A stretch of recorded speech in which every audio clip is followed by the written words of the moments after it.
The road to Miami has one final stop tonight in Class 5A for the St. Thomas Aquinas Raiders and the Manatee Hurricanes as two historic high school programs meet for the very first time in the state semifinals. Hello everybody, my name is Eric Keaton. Welcome back to the Catch 47 Game of the Week. A very special treat for you tonight. It is the Final Four for the Raiders and for the Canes. Their very first meeting ever for Coach Joe Keaton and Coach George Smith, both of them in the Coaches Hall of Fame. But the winner tonight will move into the state championship, either against Lakeland, the #1 team in the nation, or against Niceville. So let's go ahead and start talking about the visitors tonight from Broward County and Fort Lauderdale. That's LT neighborhood down there. And Lamar, Thomas, you talk about this St. Thomas Aquinas team coming in tonight. George Smith's club is 12-0 on the season. Through their 3 rounds of playoff games, they've had a tough going in round #1, overtime, and last week it went down to the final play.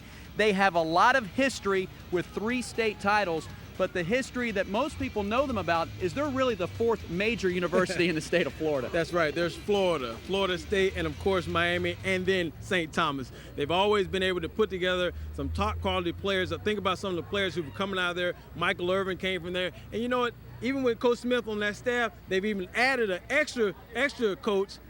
His name is Chris Carter. The Chris Carter, and they have the offensive lineman, a big blue chipper, and Sam Young. Would you believe he's the first offensive lineman ever to win the Gatorade Florida Player of the Year award? That's right. This kid's a monster. I mean, look at his size. He's a hard worker. He has great feet and great leverage. And Coach says overall he's a great person. And, you know, for him to win the Player of the Year in the state as an offensive lineman, that says a lot about this guy.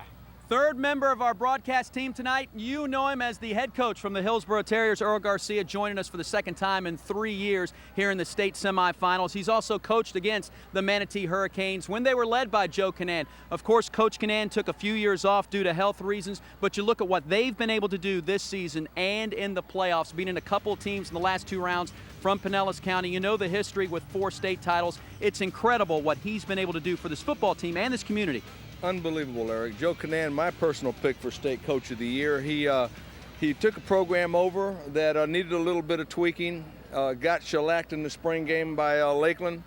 Started out 0-2, spoke to him after the second game. He said, you know, Coach, we're going to be okay. We just need to stick some players in proper places.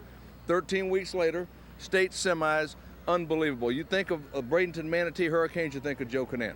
Now, when we talk about the player on the field for the Manatee Hurricanes, obviously this game is going to be won in the trenches on the line of scrimmage. Jeremy Michelle, he's another top Division I recruit. He's really their only returner they had coming back to the line from last year. Well, he was a great player last year because we played them in the spring game, in the Fall Classic last season in Tropicana, and he was a dominating offensive lineman, quick, intelligent, and physical. And any coach that comes in wants to build their team around guys like these 2 linemen that we're talking about right here.